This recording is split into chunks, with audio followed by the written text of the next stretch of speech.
Om Shanti. Good morning. साकार मुरली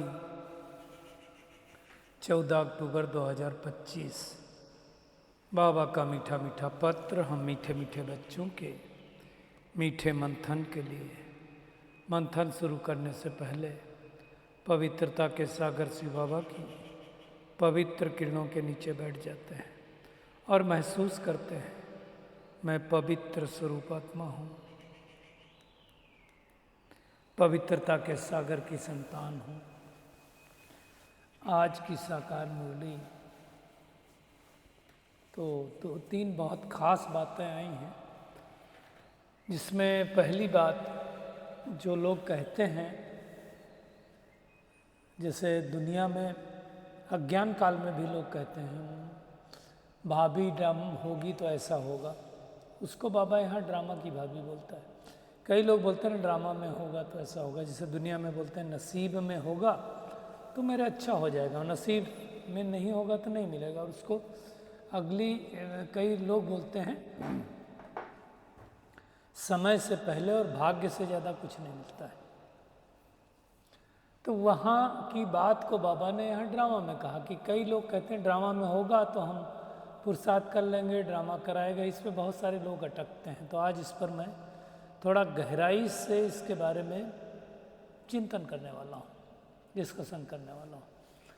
दूसरी बात, बाबा ने कहा संगम युग है कनिष्ठ से उत्तम बनने का युग, तो हमें चेक करना है कि हम कनिष्ठ से उत्तम बन रहे हैं कि नहीं बन रहे हैं, उसको देखना है। क्योंकि बाबा कहता है जब कभी भी लिखो तो पुरुषोत्तम शब्द जरूर आना चाहिए।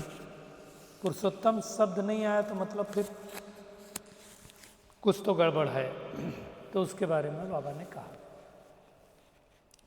और शास्त्रों में जो दिखाते हैं प्रलय हुई, ये सब हुआ, बाबा उसको नहीं मानता है ना। श्री कृष्ण फिर पीपल के पत्ते पर अंगूठा चूसता हुआ आया, बाबा कहता है ऐसा नहीं हुआ, उसको भी हम देखेंगे। और दुनिया का जो बिलीफ सिस्टम है साधु सन्यासियों का कि हम हट करके ये पा लेंगे, बाबा कहता है उससे फ़ायदा क्या, हट करके मिल जाएगा तो उससे मिलेगा क्या। तो उसके बारे में भी बाबा ने टेंशन खिंचवाया है। शिव और शंकर को अलग मिला दिया है। हाँ, भगवान तो कहता है कि शंकर का तो कोई पार्टी नहीं है। अब ये बहुत बड़ी बात है, दुनिया का जो बिलीफ सिस्टम है उसको बाबा ने चैलेंज किया। बाबा है, अथॉरिटी है, कर सकता है।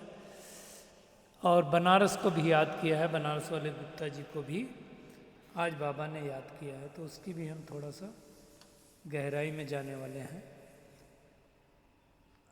और प्रेरणा से तो कुछ होता नहीं, तो बहुत बार आ चुका है, इस पे हम बहुत ज़्यादा ध्यान नहीं देंगे। हमें क्या करना है, जो सत्य बाप द्वारा सत्य ज्ञान मिला है उसकी समझ द्वारा राइटियस बनना है, और स्नेह की लेन देन द्वारा हमको एक दो के सहयोगी बनना है, महादानी बनना है। बहुत बड़ा पुरुषार्थ है तीव्र पुरुषार्थ का अर्थ बाबा ने समझाया। तीव्र पुरुषार्थ अर्थात एक सेकंड में अगर हम फुल स्टॉप लगा दें तो यही तीव्र पुरुषार्थ है। और मातेश्वरी जी के अनमोल महावाक्य में आया है मोक्ष किसी को नहीं मिलता, तो उसको भी हम देखेंगे। तो ये आज की पूरी मुरली है और हम शुरुआत करते हैं ड्रामा से। कई लोगों की मान्यता है कि ड्रामा में जो होगा वो होगा, और कई लोग तो इतना भी कहते हैं बाबा ने ड्रामा का ज्ञान दिया क्यों, है ना। अगर ड्रामा हुबहू रिपीट होना है और ड्रामा में करा ही लेगा, ड्रामा में होगा तो कर लेंगे, ये सोचने बोलने से कभी उन्नति नहीं हो सकती।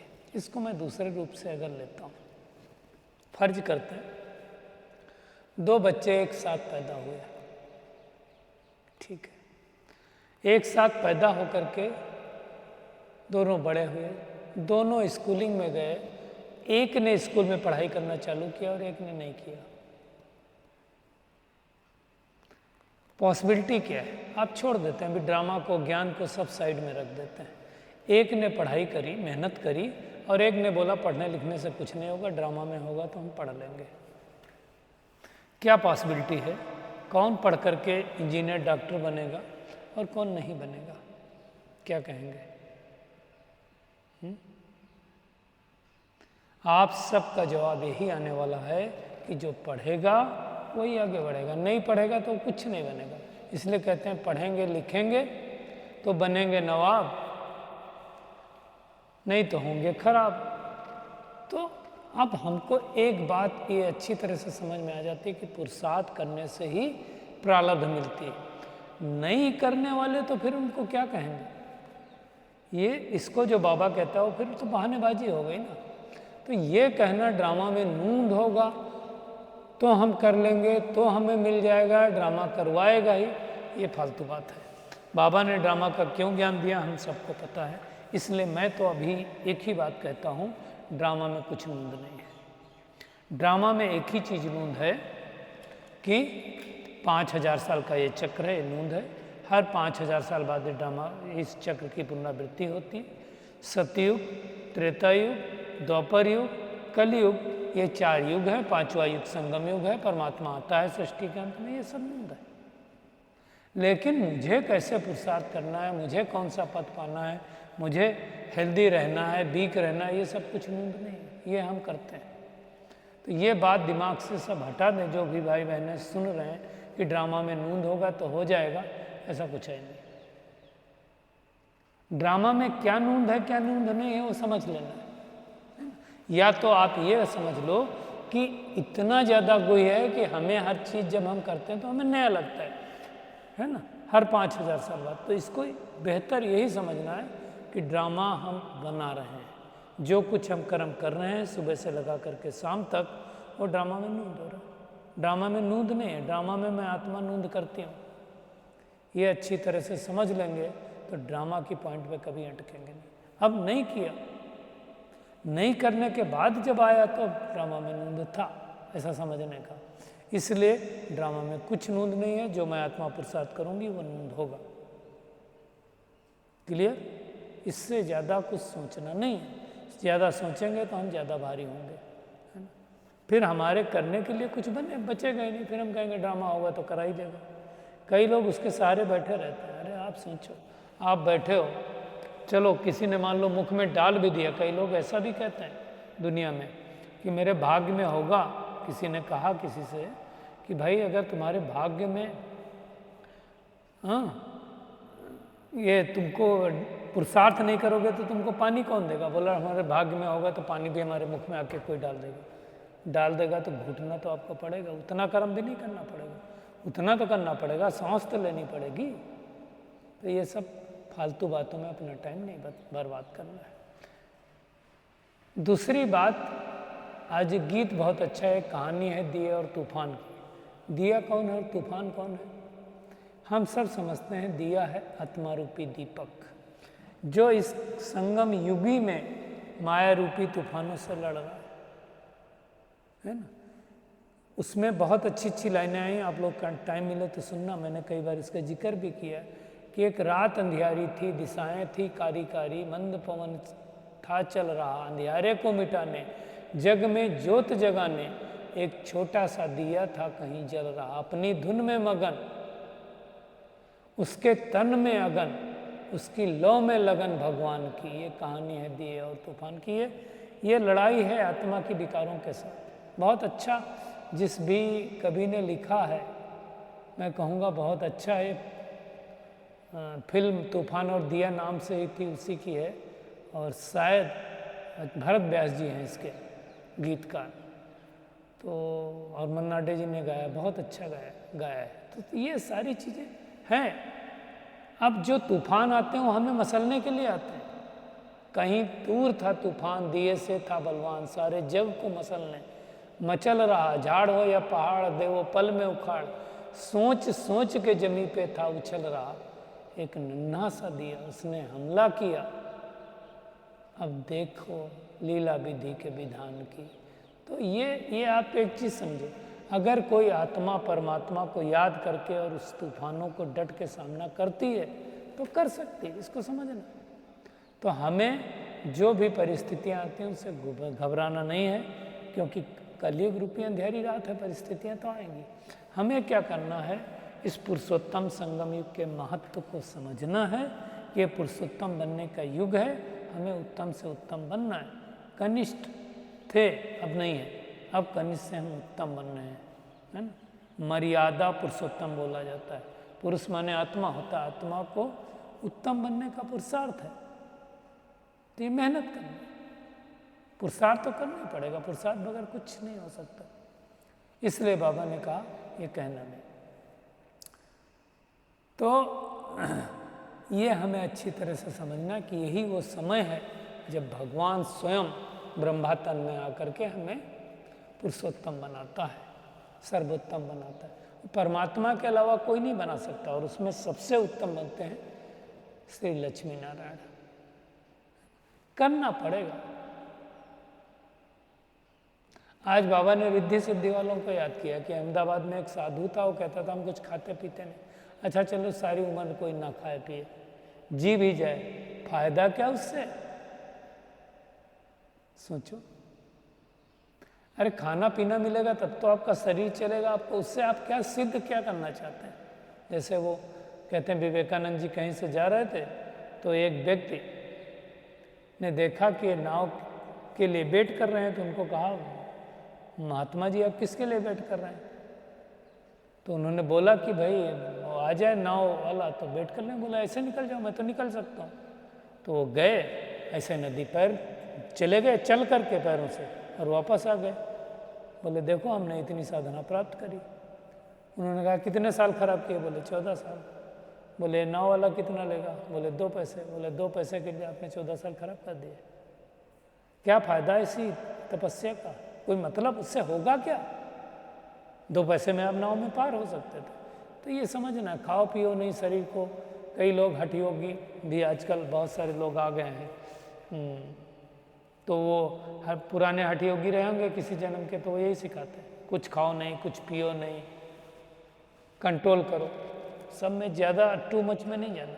शरीर है, एक चीज़ मैं आपको बोलता हूँ, ये गाड़ी है और गाड़ी चलाने के लिए पेट्रोल चाहिए, डीजल चाहिए, जिससे चलती है। तो देना तो पड़ेगा। क्या देना वो आपकी चॉइस हो सकती है। अच्छा पेट्रोल देना है, खराब देना है, प्रीमियम देना है, वो अलग बात है, लेकिन देना तो पड़ेगा। कोई कोई है जो आग के ऊपर चलते हैं, पानी से चले जाते हैं, इनसे फायदा क्या? आउटपुट क्या? ये सब चीज़ें दुखी बनाने वाली हैं, तो इसके ऊपर हमें जाना नहीं। दूसरी बात आज बाबा ने और कही कि शास्त्रों में दिखाते हैं बड़ी प्रलय हो गई, और फिर श्री कृष्ण पीपल के पत्ते पर अंगूठा चूसता हुआ आया। अब नंबर 1 श्री कृष्ण आत्मा, सतयुग का पहला प्रिंस, जिसको श्याम सुंदर कहते हैं, अंगूठा चूसते हुए आएगा।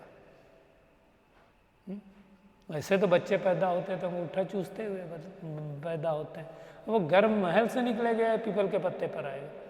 तो ये सब समझने की बात है। ये सारी सृष्टि, कई बार इसका जिक्र हुआ है, पीपल के पत्ते के सेब की जब बस्ती है, सारी सृष्टि का जब परिवर्तन हो जाता है तब श्री कृष्ण का जन्म होता है, इसलिए ऐसा दिखाया गया है ना। परमात्मा ज्ञान का सागर, पानी का नहीं, ज्ञान का सागर आकर के ज्ञान देता है। उस ज्ञान के द्वारा वो प्रलय स्वरूप पुरुषोत्तम बनते हैं। बाकी बाबा ने कहा प्रलय वलय होती नहीं है, ये दिमाग से हटा देना। परिवर्तन होता है विश्व का, प्रलय नहीं होते। 4 ही युग, सतयुग, त्रेता, द्वापर, कलयुग, 5वां ये पुरुषोत्तम संगम है, ये समझना। और ये समझ करके हमें पुरुषार्थ करना। शिव और शंकर के लिए भी बाबा ने कहा अलग अलग है, दुनिया वालों ने तो मिला दिया। बाबा ने स्पष्ट रूप से कहा शंकर का तो कोई पार्टी नहीं इस सृष्टि में। शिव का और ब्रह्मा का सबसे ज़्यादा पार्ट चलता है इस सृष्टि पर। विष्णु का, शिव, ब्रह्मा का, विष्णु का। उसमें भी देखा जाए तो ब्रह्मा और विष्णु का ऑलराउंडर पार्ट है। शिव बाबा के इस समय पार्ट है थोड़े दिन, उसके बाद उनका भी पार्ट खत्म हो जाएगा और निर्वाण धाम में जाकर के बैठ जाएंगे। बाबा ने खुद कहा बच्चों को जायदाद दे करके खुद वानप्रस्थ में चले जाते हैं। वानप्रस्थी बनना अर्थात वाणी से परे जाना। तो ये बातें बाबा ने समझाया है, तो हमें अच्छी तरह समझना। आज बाबा ने कुमारियों को फिर से याद किया। कुमारियों के आगे सब माथा टेकते हैं, भाई कुमारियाँ तो श्रेष्ठ होती हैं। और मैं आपको बताऊं, जो ब्रह्मा कुमारियाँ हैं, जिन्होंने लक्ष्य रखा कि मैं अपना जीवन ईश्वरीय सेवाओं में पवित्रता रूपी कंगन धारण करके करूंगी, तो मैं तो उनको सच में नमन करता हूँ। ऐसी आत्माओं को कि ऐसी श्रेष्ठ महान आत्माएं हैं, उनका तो दिल से रिगार्ड कि ये दुनिया में कोई नहीं जो कर सकता, वो सब करके दिखा रहे हैं। तो उनको तो बाबा भी कहता है कि मेरी 100 केस के 100 पीस हो। तो कुमारियाँ होती हैं। मेरे दिल में उनके लिए बहुत रिगार्ड, बहुत सम्मान हमेशा रहता है, और रखना भी चाहिए, हर एक को रखना चाहिए। बाबा कहता है इसलिए मैंने देखा है आज खास करके अपना इधर अगर चले जाओ फर्रुखाबाद साइड में, तो हमारे इधर भी होता है, जो कुमारियाँ होती हैं ना, शादी से पहले उनके पैर छूते हैं, बाद में पता नहीं।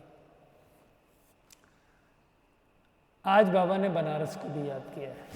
गुप्ता जी को पहले भी आ चुका है, मुझे भेजा था कि उनको जाकर के समझाओ, क्योंकि वहाँ क्या करते हैं, टाइटल श्री 108 का लेते हैं। श्री 108 जगत गुरु शंकराचार्य, सब टाइटल वहाँ से मिलते होंगे। हाथ की माला होती है, 108 की माला होती है, और फिर 16,108 की माला कौन कौन है वो समझाया। सतयुग से लगा करके त्रेता तक जो महाराजाएं बनते, महारानी बनते, उनकी बात की बाबा ने, है ना। शिव के साथ शालिग्राम की पूजा करते हैं, कोई 10,000, कोई 50,000, बड़ा सेठ होगा तो लाख भी बनवाएंगे। तो इस समय सृष्टि पर बहुत आदमशुमारी, और सब आत्मा शिव बाबा के बच्चे हैं। अब इम्पॉर्टेंट बात बाबा क्या कह रहा है, परंतु सब मददगार नहीं बनते, जितना तुम बनते हो। हम मददगार बनते हैं तो हम उस दुनिया में जाते हैं। तो हमें देखना है अंदर से कि हम कितना मददगार हैं। दुनिया में तो कहते हैं नेति नेति, ईश्वर का हम अंत नहीं जानते हैं, है ना। दुनिया में कहते हैं ना कि साइंस क्या कहता है, एक चीज है जिसको मैं जानता हूँ, नोएबल, और एक है अननोएबल, जिसको मैं नहीं जानता हूँ। साइंस 2 ही चीज़ों को मानती है, लेकिन स्पिरिचुअलिटी 3 चीज़ों के को मानती है। एक नोएबल, एक जिसको हम जानते हैं वो नोएबल, एक है जिसको हम जानना चाहते हैं, ये जान लेंगे, और तीसरा है अननोएबल, जिसको जाना नहीं जा सकता। साइंस कहती है नोएबल, और एक नॉन, एक अननोन, जिसको मैं जानता हूँ और जिसको मैं नहीं जानता हूँ तो उसको जान लूँगा। लेकिन स्पिरिचुअलिटी कहती है non, unknown and unknowable. Unknowable का मतलब जिसको जाना ही नहीं जा सकता। किसको नहीं जाना सकता? जा सकता है परमात्मा को इन आँखों से नहीं देखा जा सकता है। वो जब तक ना आए उसको कोई नहीं बता सकता है। तो ये अच्छी तरह से समझना है। बाबा ने बहुत सहज करके समझाया। बाबा देखो हर एक बात को कितना सहज समझाता है। बाबा कहता है तुम्हारी बुद्धि में 84 का चक्र है। बाबा ने कहा ना तो शंकर आंख खोलता है तो विनाश होता है, और ना मैं विनाश कराता हूँ। वो जो कहते हैं ये रांग है, देवताएं थोड़ी पाप करेंगे। अब आप देखो शंकर के लिए तो भी देवता कहते तो पाप क्यों करेंगे। बाबा बहुत सहज करके समझाते हैं, इसमें हार्ट फेल नहीं होना है। कहते हैं बाबा हम पढ़े लिखे नहीं, मुख से कुछ नहीं निकलता है। बाबा ने कहा ऐसा तो होता नहीं, मुख तो चलता है ना, खाना खाते समय मुख चलता है। वाणी ना निकले तो होता नहीं, बोलते तो सब हैं जो बोल सकते हैं, है ना। आप भगवान का परिचय क्यों नहीं दे सकते? ऊपर कोई इशारा भी कर सकते हो अगर मौन है तो भी। और ये एक ही यूनिवर्सिटी है जो सारी यूनिवर्स को चेंज कर सकती, बाकी सृष्टि पर कोई दूसरी यूनिवर्सिटी नहीं है। यही यूनिवर्सिटी हमें राइट बनाती है। राइट रॉन्ग को समझाने वाला एक राइटियस बाप ही है। ये सब समझना है अच्छी तरह से। और मातेश्वरी जी ने कहा कि इस सृष्टि पर मोक्ष किसी को नहीं मिलता। और दुनिया में लोग सोचते हैं मोक्ष मिल जाए, आने जाए ही ना, नहीं हो सकता है। समझते हैं मुक्ति को पाते हो जन्म मरण से छूट जाते, नहीं। एक्चुअली एक ही चीज़ हो सकती कि किसी का भी एक ही जन्म है पूरे कल्प में, लास्ट जन्म 150 साल के लिए आएगा तो उसको मोक्ष जैसा लगेगा, क्योंकि 5000 साल में से 4900 साल ऊपर ही रहता है, तो मोक्ष ही समझ लो। लेकिन ये सारी बातें कोटों में कोई बिरला ही समझ पाएंगे, और हम सब कोटों में कोई हैं जो समझ रहे हैं। हर कोई नहीं समझेगा। आज के वरदान पे आते हैं, आपस में स्नेह की लेन देन द्वारा सर्व को सहयोगी बनाने वाले सफलता मूर्त भव। बाबा कहता है अभी ज्ञान देने और लेने की स्टेज पास कर ली, अब स्नेह की लेन देन करो। स्नेह की लेन देन बहुत बड़ी होती है। जो भी सामने आए, संबंध में आए, तो क्या करो, स्नेह दो, स्नेह दो, स्नेह लो। सर्व के स्नेही बनना है, लवली बनना है। ज्ञान दान अज्ञानियों को करना है। एक चीज़ अच्छी तरह से समझना है हमें, जो ज्ञान में चलते हैं उनको ज्ञान दान नहीं देना। ब्राह्मण परिवार में फिर किसके यहाँ महादानी बनना है? स्नेह का महादान करना है। संकल्प में भी किसके प्रति स्नेह के सिवाय कोई उत्पत्ति न हो, सिर्फ स्नेह। और जब सभी के प्रति हमारा स्नेह हो जाएगा तो वापस रिस्पांड में हमें स्नेह मिलेगा, और स्नेह की रिजल्ट तो हमेशा अच्छी होती है। आज बाबा ने तीव्र प्रसाद की डेफिनेशन बताई, जो संडे को आया था ना, तीव्र प्रसाद करो, 1 सेकंड में बेस्ट संकल्पों को फुल स्टॉप लगा दो, यही तीव्र प्रसाद है, और कुछ करना नहीं। तो ये बहुत बड़ी बात है। तो पूरी मुरली का टेक होम यही है कि भगवान जो हमें पढ़ाई का सार समझा रहा है उसको अच्छी तरह से समझना है और बुद्धि में रख करके कर्मातीत अवस्था को प्राप्त करना है। पूजनीय बनने के लिए बाप का पूरा पूरा मददगार बनना है ना। ड्रामा में होगा तो प्रसाद कर लेंगे, ड्रामा के उल्टे प्रयोग को नहीं लाना है। सत्य बाप द्वारा जो राइट रॉन्ग की समझ मिली उससे राइटियस बन, जीवन बन से छूटना है। मुक्ति, जीवन मुक्ति का वर्षन में, और आपस में स्नेह की लेन देन करना है। 1 सेकंड में मेरे संकल्पों को स्टॉप लगा देना है, यही तीव्र पुरुषार्थ है। मोक्ष नहीं मिलता है ना, इसलिए मुक्ति, जीवन मुक्ति का सही अर्थ सबको समझाना है। अच्छा, शुक्रिया मीठे प्यारे बाप दादा, शुक्रिया आप सभी का इस मीठे मंथन के लिए। अच्छा, ओम शांति।